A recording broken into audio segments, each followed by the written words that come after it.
বিসমিল্লাহির রহমানির রহিম। শুরু করছি ষষ্ঠ শ্রেণীর গণিত অনুশীলনী 2.2 অঙ্ক 8। একজন চাকুরিজীবীর মাসিক আয় 15,000 টাকা, তার মাসিক ব্যয় 9,000 টাকা। তার ব্যয় আয়ের শতকরা কত? মাসিক আয় কত টাকা? 15,000 টাকা। আর ব্যয় করতেছে কত টাকা? 9,000 টাকা। তার ব্যয় আয়ের শতকরা কত? এটা বের করতে বলছে। সমাধান করো। তাহলে ব্যয় ও আয়ের অনুপাতকে বের করো। ব্যয় ও আয়ের অনুপাত। ব্যয় ও আয়ের অনুপাত কত? ব্যয় কত টাকা? 9,000 টাকা।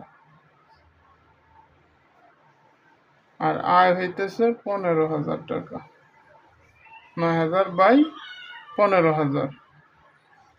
1,000 দিয়ে ভাগ করো, তাহলে 9।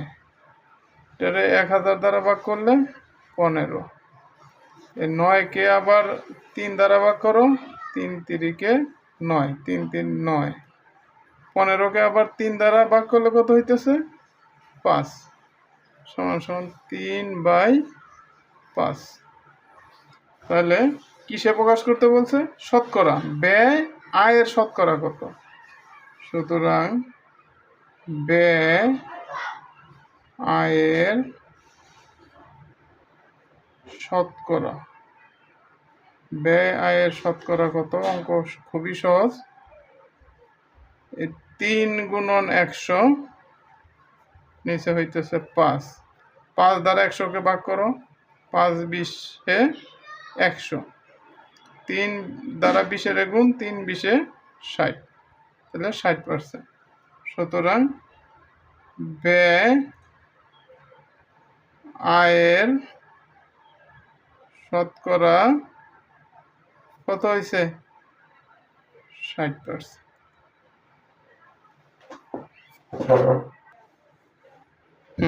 9 নম্বর অঙ্ক। শোয়েবের স্কুলের মাসিক বেতন 200 টাকা। তার মা তাকে প্রতিদিনের টিফিন বাবদ 20 টাকা দেন। টিফিন বাবদ কত টাকা দেন? 20 টাকা। তার প্রতিদিন টিফিন বাবদ খরচ মাসিক বেতনের শতকরা কত? মাসিক বেতনের শতকরা কত? মাসিক বেতন কত টাকা? 200 টাকা। তার মা তাকে প্রতিদিন টিফিন বাবদ দেন কত টাকা? 20 টাকা। তাহলে প্রতিদিন টিফিন বাবদ খরচ। সমাধান দেখো, প্রতিদিন ডাক দেখেই লেখো। টিফিন বাবদ খরচ, প্রতিদিন টিফিন বাবদ খরচ ও মাসিক বেতনের অনুপাত বের করো। ও মাসিক বেতনের অনুপাত। অনুপাত কত হইতেছে? টিফিন বাবদ খরচ কত টাকা? 20 টাকা। 20 বাই, আর মাসিক বেতন কত? 200। এখন 20 দ্বারা 200-রে ভাগ করো। 20 দ্বারা 200-কে ভাগ করলে কত হইতেছে? 10। উপরে কি আছে? 1। 1/10। এখন কি বলছে? আমাদের কি বের করতে বলছে? প্রতিদিন টিফিন বাবদ খরচ মাসিক বেতনের শতকরা কত? তাহলে সুতরাং প্রতিদিন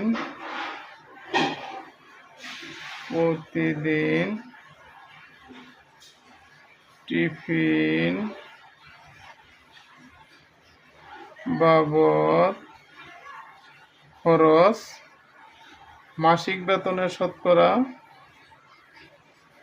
মাসিক